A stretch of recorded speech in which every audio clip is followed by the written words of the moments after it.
solo en Fouetté, el lugar en donde podemos ver la música y escuchar la danza, con Liliana Mascareñas.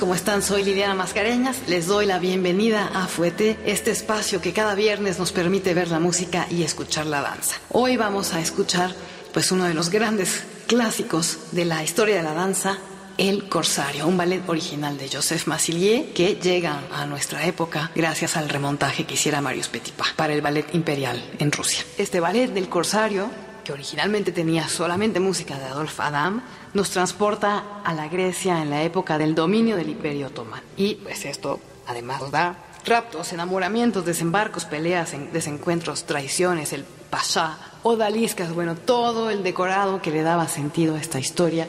Recordemos además que pues en el siglo XIX el mundo del Oriente Medio, del Oriente Lejano, despertaba mucha curiosidad entre los europeos y esto dio pie a todo tipo de ballets con aires exóticos fuera de la India, fuera de Turquía, de Grecia, ¿no? De noches árabes, en fin, siempre se recurría a la magia que les producía a los europeos estos temas.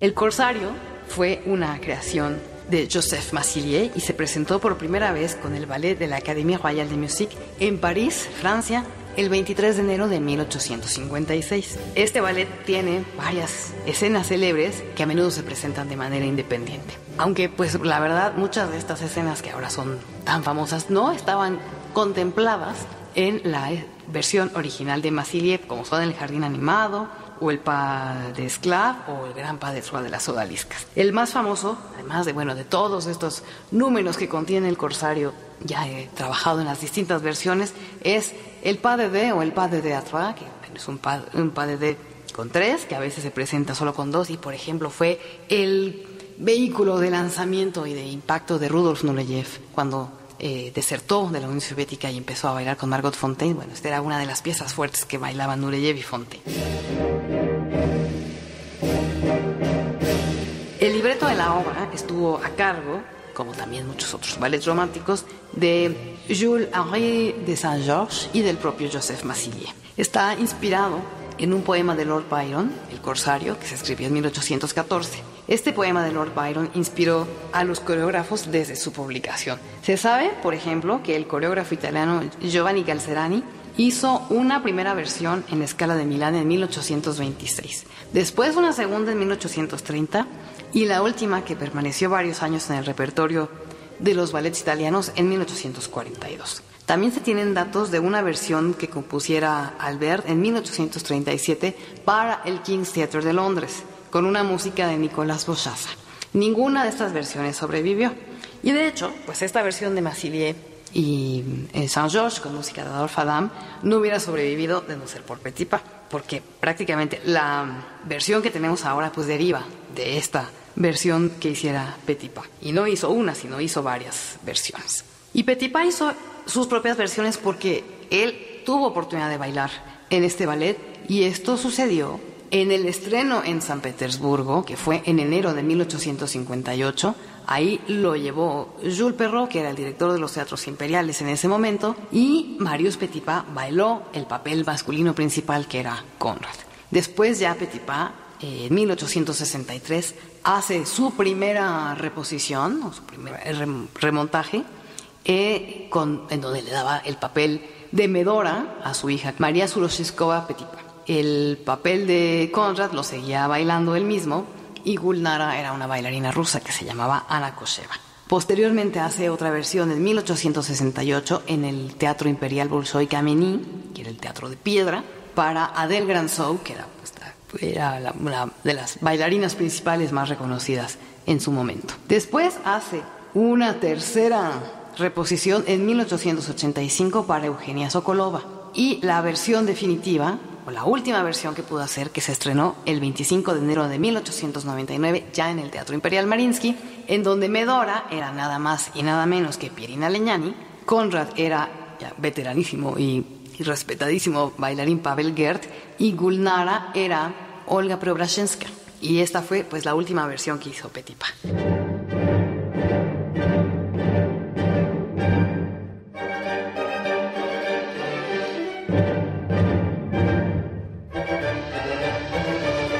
Pero bueno, como es frecuente con las grandes obras dancísticas, el corsario, a partir de ahí, ha sido objeto pues, de muchísimas revisiones. Después de Petipa, pues todavía está la versión de Alexander Gorsky de 1912, de Agripina Vaganova de 1931, la de Piotr Gusev de 1955, las de Konstantin Sergeyev de 1972 y 1992, de Yuri Grigorovich en 1994 y recientemente en 2017 de Alexei Radvansky y Yuri Burlaka. También el año pasado Manuel Legris en la Ópera de Viena hizo su propia versión. Kader Belarbi hace unos 10 años hizo una versión para el ballet del Capitolio de Toulouse, una versión un poco más moderna. En fin, pero prácticamente hay dos versiones a partir de las cuales derivan todas las que conocemos actualmente. En Rusia y en algunas partes de Europa, sobre todo en Europa del Este, la versión que se usa como referencia es la reposición que en 1955 hiciera Piotr Gusev, que originalmente fue hecha para el Teatro Malí de San Petersburgo y después para el Kirov.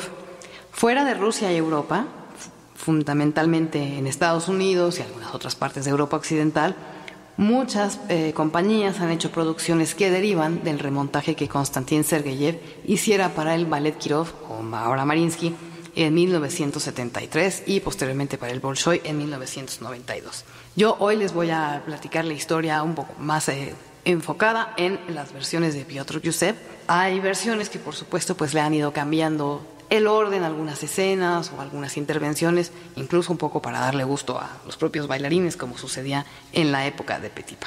Originalmente la música era de Adolphe Adam, solo de Adolphe Adam, pero pues con el paso del tiempo y con toda esta cantidad de versiones que se han hecho, adquirió una cantidad sustancial de música adicional. Entonces ya para el siglo XX la partitura incluía contribuciones, además de Adam, de Cesare Pugni, de Ricardo Drigo, del barón Boris Weitenhoff, de Julie Gerber, de Albert Sabel, de Leo Delibes, incluso sobre todo en El Jardín Animado, y del conde von Oldenburg. Era pues una mezcla ya casi indetectable, ¿no? De gente que llegaba y proponía un nuevo fragmento, entonces traía música distinta.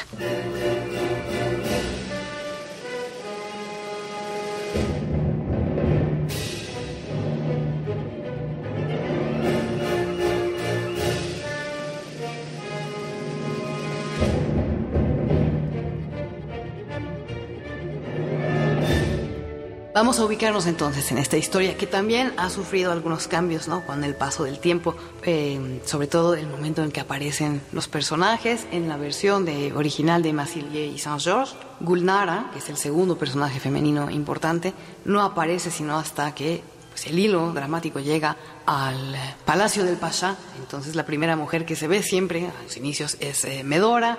En fin, ha habido, por supuesto, también pues todas estas transformaciones en la historia. Tenemos ahora en las versiones actuales, un prólogo que es un naufragio donde un grupo de corsarios mediterráneos comandados por Conrad Birbanto y el esclavo Ali se ven atrapados en el mar por una feroz tormenta. Finalmente su gran nave se hunde. Y bueno, en la versión de Piotr Gusev, este efecto se hace pues con unas telas azules, ¿no? Que hay un barco en medio y las telas suben y bajan y se abren y entonces los hombres se lanzan a las telas como para lanzarse al mar.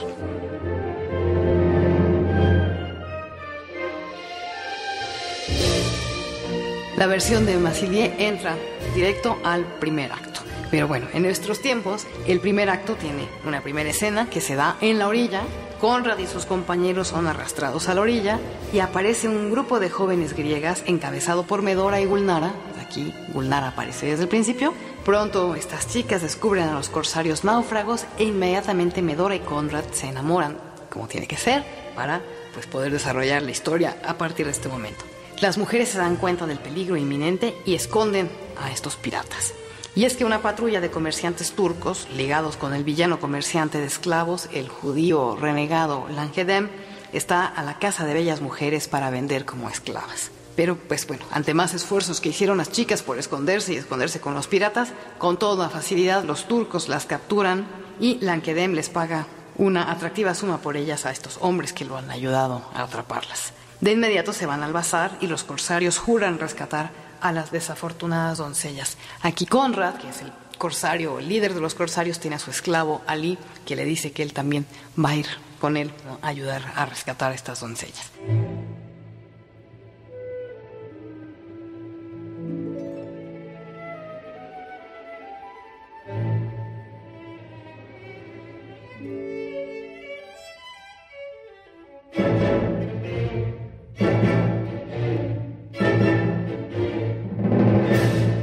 La siguiente escena en realidad coincide con lo que es la primera escena del argumento original de Massilier.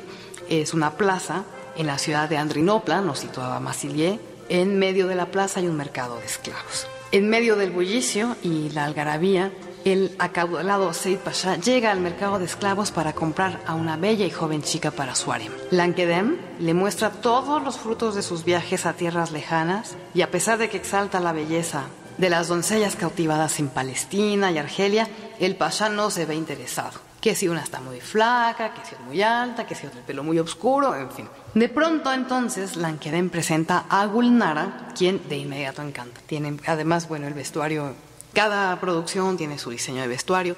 Era una de las cosas que le criticaban a Petipa, pues no existía congruencia, porque las bailarinas principales bailaban con tutú clásico, el tutú corto y zapatilla de punta. Y bueno, obviamente el cuerpo de baile tenía pues sus trajes más inspirados como en el país que estuvieran representando. En este caso, las chicas griegas pues tienen un velo que los cubre, que lo tienen sujeto a la cabeza y les cubre toda la espalda, con pantalones y unos corpiños que dejan el vientre descubierto. Y los hombres tienen, pues ahí en el mercado se ven, ¿no?, como los gorros turcos, ¿no?, estos gorros cilíndricos con chalecos, pantalones, los zapatos con punta hacia arriba, ¿no?, para dar el toque de donde nos encontramos, en Turquía. Gulnara pues tiene el vestuario queriendo acercarse más a lo tradicional, con el vientre descubierto y un corpiño.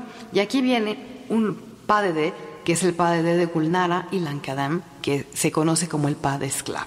Y aquí tenemos pues una de las primeras añadiduras que la historia ha obligado. Y es que cuando el corsario se montó por primera vez en Rusia en 1858, el que pusieran a Ekaterina Friedburg, que era una bailarina extranjera invitada, en el papel de Medora, enojó, levantó la ira y cólera de la bailarina de la prima bailarina del ballet imperial, que era la rusa María Muravieva. Y bueno, pues había que resolver esto. Entonces, del año anterior, Muravieva había creado el papel principal de la mariposa en el ballet de un acto que se llamaba La Rosa, la Violeta y la Mariposa, con música del Gran Duque de Oldenburg, que se había presentado este ballet en Tsarskoye Selo, pues, en la casa de los zares, la casa de descanso de los zares. Y bueno, pues había que pensar qué hacer con la Muravieva que estaba furiosa. Y así que para calmarle los ánimos, Petipa extrajo su pa central de esta rosa, la violeta y la mariposa, y lo agregó al primer acto del corsario para que pudiera de alguna manera pues, seguir participando en la producción y como con una pieza especial. Este paso fue rebautizado como el pas de esclavo, el pas de la esclava, la danza de la esclava, y ya se quedó en el corsario pues desde entonces, ¿no? Ya forma parte fija del corsario. Eventualmente se han introducido nuevas variaciones a este pas de la esclava. Por ejemplo, Pierre Vladimirov introdujo en 1914 una variación masculina y también se añadió una variación femenina para la prima bailarina María Goshenkova, que ya entonces tenía música de Ricardo Drigo, que se tomó de su ballet La Vestal.